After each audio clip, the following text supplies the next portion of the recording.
उत्तर प्रदेश विधानसभा चुनाव में अभी समय बाकी है, लेकिन पंचायत चुनाव की तैयारियां दूसरी पार्टियों ने शुरू कर दी है। लेकिन एनडीए के सहयोगी दल अलग अलग पंचायत चुनाव लड़ने का प्लान बना रहे हैं। कैबिनेट मंत्री संजय निषाद भी इसमें शामिल हैं। ये अलग अलग की रणनीति क्या है? आप लोग तो सहयोगी दल हैं, क्या वजह है इसके पीछे? क्या 27 के विधानसभा चुनाव को लेकर सीटों का दबाव डालना चाहते हैं या क्या बात है? नहीं, ये कहना गलत अलग अलग है। क्योंकि पंचायत चुनाव बिना सिंबल का चुनाव होता है। क्षेत्र पंचायत का होगा, जिला पंचायत का होगा, ग्राम सभा पंचायत का। तो वहाँ तो भाजपा के लोग 4 लोग लड़ते हैं और उसमें जो जीत के आता है उनका है और हारा हुआ भी उनका है। तो उसी तरीके से सपा भी है। तो निषाद पार्टी में ये पंचायत का मतलब हुआ कि वहाँ का जो अब तक 70 साल से अन्याय हुआ गाँव के साथ, चाहे अंग्रेजों मुगलों ने किया हो चाहे सरकारों ने की हो, तो पंचायत उसी का होता है जिसका नुकसान हुआ होता है। उस पंचायत में हल किया जाता है कि कहाँ न्याय होना चाहिए, कैसे उसको विकास होना चाहिए। तो जिसे भी अपने ग्राम सभा का विकास करना होगा तो आना पड़ेगा ना। अगर शोषित वंचित और समुदाय के लोग आएंगे तभी तो उनके गांव का विकास होगा। न पता चला मजबूत आदमी प्रधान हो गया तो फिर मजबूत लोगों के घर खड़ंजा लगाता है। तो अगर कमज़ोर आदमी का प्रधान होगा तो कमज़ोरों के बीच में खड़ंजा लगाएगा और नाली खड़ंजा स्वास्थ्य की सारी सुविधाएं देगा। तो इसलिए चुनाव लड़ने के लिए कार्यकर्ता होता है, चुनाव लड़ने के लिए पार्टी बनती है। तो कहीं लड़ेंगे कहीं लड़ाएंगे। भाजपा के खिलाफ भी लोगों को खड़ा कर सकते हैं इससे? भाजपा का तो कोई है ही नहीं। सारे लोग तो 4-4 लड़ते हैं तो कहाँ भाजपा का हुआ। भाजपा का मेंबर है भले, लेकिन 4 लोग लड़ रहे हैं भाजपा के मेंबर। तो कहाँ भाजपा लड़ा रही हो, तो चारों अलग अलग लड़ रहे हैं। तो उस तरीके से वो भी 4 लोग लड़ रहे हैं तो 4 निषाद पार्टी के भी लड़ रहे हैं। उसमें कौन दिक्कत है? वो जीत के जो आए वो हमारा। हम लोग जो सिंबल से चुनाव होगा, जो प्रमुख का और जिला पंचायत अध्यक्ष का, पहले भी निषाद पार्टी भाजपा के साथ रही, चाहे सुल्तानपुर में रहा। हम भाजपा ज़्यादा सीट हमारे समर्थक जीत के आए थे, लेकिन फिर उनको समर्थन देकर जिला पंचायत अध्यक्ष बनाया। ऐसे हर जगह कई जगहों पर है। तो हम लोग आएंगे तो हम प्रत्याशी भी आप ही के रहेंगे, सिंबल भी आप ही का ही रहेगा कि भाजपा का सिंबल भी ले सकते हैं? नहीं, अभी तो उसमें सिंबल होता ही नहीं है। वो तो लोकल अपने आप में सिंबल ले लेते हैं और प्रमुख और जिला पंचायत अध्यक्ष का सिंबल होता है। तो भारतीय जनता पार्टी के साथ तब भी हैं, आज भी हैं। और नगर पंचायत में पहली बार उनके साथ रहे तो पहली बार उन्होंने नगर पंचायत में हमें सीटें दी थी 4-5। तो हो सकता है इस बार भी भाजपा है, बड़ा भाई है, बड़ा दिल है, तो कुछ सीटें हम लोगों को मांग रखी है कुछ सीटों को लेकर? निश्चित रूप से मांगेंगे ही। और भाई है तो भाई का हिस्सा बनता है ना। पिछली बार तो सीटें नहीं दी थी ना, पिछली बार तो आप दिल्ली रहकर आए थे 1 हफ्ता, तब भी आपको ये चुनाव सीटें कैसे नहीं दी? 22 सीटें हम 16 सीट 15 सीटें हम विधानसभा में लड़े, 11 इधर उपचुनाव में अगर हुआ नहीं हुआ तो उपचुनाव में उन्होंने देखो, राजनीति छोटी चीज़ होती, समाज बड़ा होता। तो जो सामाजिक मुद्दे हैं उनके हल करने के लिए भारतीय जनता पार्टी के साथ गठबंधन है और निषाद पार्टी बनी है। तो इनके जो सामाजिक मुद्दे हैं, जो संवैधानिक मुद्दे हैं, जो राजनीतिक मुद्दे हैं कि भाई संविधान में इनका आरक्षण है, सीधे लिखा हुआ नोटिफिकेशन है 1931-41 और 1950-51, जो संविधान में 61 में गिनती हुई 70 लाख थे। तो ये नोटिफिकेशन है कि केवट मल्लाह मझवार हैं, कश्यप कहार तुरैया हैं, प्रजापति कुम्हार प्रजापति जो है शिल्पकार हैं, भर राजभर जो है तरमाली हैं, उत्तराहा दक्षिणा मोची चमार भाई हैं, रजक बरेठा कनुजा धोबी हैं। ये नोटिफिकेशन जारी है राष्ट्रपति से और गिनती भी होती है। हम पूरे प्रदेश हर देश में कई सब प्रदेशों में हम अनुसूचित में हैं, लेकिन उत्तर प्रदेश में अगर कुछ लोगों ने वोट लेकर धोखा देकर इनके नाम को ओबीसी में डाल दिया कि नहीं केवट मल्लाह कश्यप कहारी है, पिछड़ी खाएंगे खिचड़ी, तो ऐसे में इसको फिर हम दोनों आंदोलन किया और राज्यपाल ने कह दिया नहीं, अब नहीं है पिछड़ी, अब नहीं खाएंगे खिचड़ी, अनुसूचित जात के हकदार हैं। तो राष्ट्रपति का नोटिफिकेशन और राज्यपाल के नोटिफिकेशन से हम अनुसूचित हो गए। तो इसके लिए हमारा नाम ओबीसी से खारिज हो और अनुसूचित में गिनती करने का आदेश जारी हो। तो यह बात भाजपा ने कहा कि भाई उपचुनाव मत लड़ो, हम तुम्हारे मुद्दे, हम कहे भाई नहीं लड़ेंगे तो हम जवाब क्या देंगे समाज को।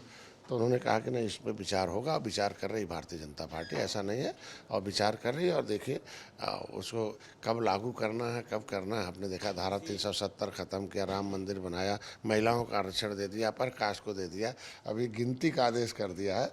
तो गिनती करने का आदेश तो हो गया है, तो इसमें एससी में किसकी गिनती होगी, ओबीसी में किसकी गिनती होगी? तो हमारा नाम है ओबीसी में नहीं, एससी में गिनती हो, जो फंडामेंटल राइट है।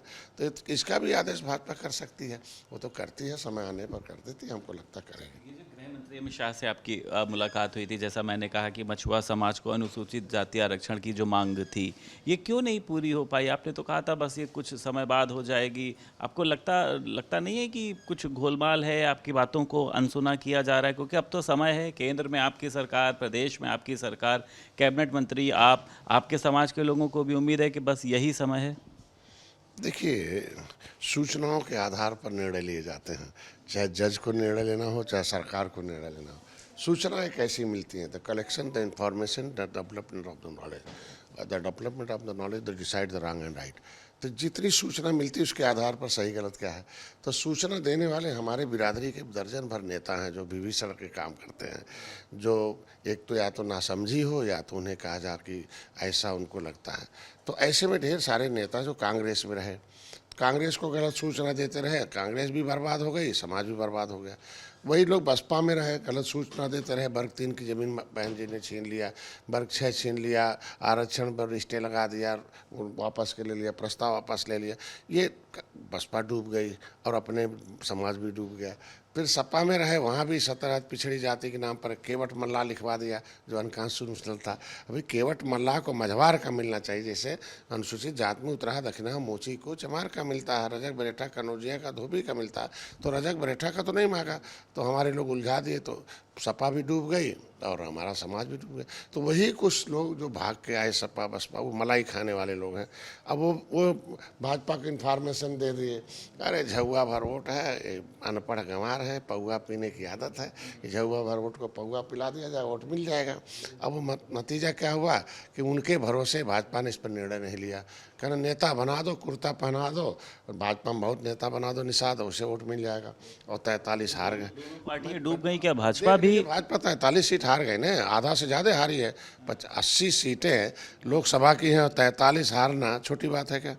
हाँ, एक आखिर ये जो गारंटी लिए हुए थे बेचारे कि नहीं हम लोग दिलवा देंगे, किसी को राज्यसभा बना दिया, किसी को पैसा, भाई टेंट भाजपा का, पैसा भाजपा का, सब भाजपा का, बुला के उल्टा ही बनवा देते हैं कि नहीं, जैसे निषाद राज नहीं बोलना है, डॉक्टर संजय का साथ नहीं देना झंडा। तब निषाद समाज अपने गर्व के लिए अपना झंडा उठाया है, निषाद राज के किले को बनवाने के लिए कसम खा लिया है, संविधान में लिखा हुआ हक लेने के लिए कसम खाया है। और जब उन्हीं नेताओं से निषाद पार्टी का विरोध करेंगे तो कहाँ से वोट पाएंगे? 43 हार गए। तो भाजपा अब सोच रही है, मैंने भाई हमारा काम है संदेश देना, मेरा काम है सही दिशा देना। मैंने बता दिया कि ओबीसी का वोट अभी नहीं मिलने वाला आपको, पीडीए का फार्मूला है, आप उनकी जनगणना। फार्मूला आपको लग रहा है काम, मतलब काम कर सकते हैं? मैंने कहा पीडीए में आज के दिन में भ्रमित लोग हैं और इनके भ्रमित को लेना होगा तो इनकी गिनती करानी होगी। अब मैंने बता दिया कि बहुत ऐसी जातियां हैं जो पाइपलाइन में है, पॉलीथीन में, सड़क पर हैं, जो लड़ाई लड़ी, अंग्रेजों से उजड़ी हैं, नदियों से उजड़ी हैं। ऐसे उजड़े लोगों को आप एक संवेदनशील बनाकर कमेटी बनाकर इनको अनुसूचित में जहाँ जिसका हक हो वहाँ गिनती कराइए। तो मैं बधाई दूंगा, कम से कम ये संदेश, मैंने कहा हमारी बात मत मानिए। आपने संदेश तो पहुंचाया, संदेश पूरा कहाँ हुआ है? वो भाजपा में आपकी सुनी नहीं। बधाई दूंगा मोदी को कि मैंने उन्हें कहा भाई ये आपने हर सबका दर्द आप दूर कर रहे हो, महिलाओं का दर्द दूर किया, अपना अपर कास्ट को आरक्षण दे दिया, तो ये गिनती नहीं होगी। तो भाई सामाजिक न्याय समिति का रिपोर्ट कहती है कि जितनी संख्या 27% में है, मैक्सिमम उसमें मिल्कमैन का कब्जा है और वो भी 3000 परिवार का, उन्हीं के घर में नौकरी। बाकी यादव कहाँ गए, बाकी जाति कहाँ गई? और 23% में लेदरमैन का कब्जा, उसमें भी 2500 परिवार का, बाकी का भजन गाएंगे। तो मैं तो धन्यवाद दूंगा कि गिनती का आदेश कर दिया। लेकिन गिनती पहले 1931-41 में हुई, 51 में नहीं हुई, 61 में हुई। तो जो जाति 61 में 70 लाख थी गिनी गई थी, उनका नाम जो ओबीसी में डाल दिया गया, 7000 कर दिया गया। तो इनका मूल जो आदेश है, जैसे अनुसूचित जाति की गिनती फंडामेंटल राइट में हमेशा होती है, पिछड़ी की, सामान्य की और अल्पसंख्यक की नहीं होती थी। ऐसे लोगों की भी गिनती हो, तो जो अनुसूचित जात में पहले गिने गए उन्हें पिछड़ी में क्यों गिने गए? तो इसलिए आज के दिन में कम से कम एक स्टेप लिया कि गिनती होगी। अब दूसरा स्टेप लेंगे कि एक कौन जाति एससी में गिनी जाएगी, कौन ओबीसी में गिनी जाएगी। तो राज्यपाल ने नोटिफिकेशन जारी कर दिया कि केवट मल्लाह नहीं है पिछड़ी, ये अनुसूचित के हकदार हैं। तो हमको लगता है राष्ट्रपति ने भी कर रखा, दोनों के नोटिफिकेशन को निर्देश लेते हुए भाजपा इसको जल्दी तय करेगी। इसके लिए हम धन्यवाद देते हैं। योगी जी पहले मुख्यमंत्री हैं जिन्होंने आरजीआई को पत्र लिखकर इसमें दिशा निर्देश मांगा। आरजीआई ने लिख दिया कि औटमल्ला मझवार है, तो जब मुख्यमंत्री के भी उस दिशा निर्देश का है तो पालन भाजपा करेगी, आज नहीं कल करेगी। उत्तर प्रदेश सरकार में कैबिनेट मंत्री संजय निषाद हमारे साथ मौजूद थे। लखनऊ से वीडियो जर्नलिस्ट मेहंदी के साथ संदीप खेर, भारत समाचार।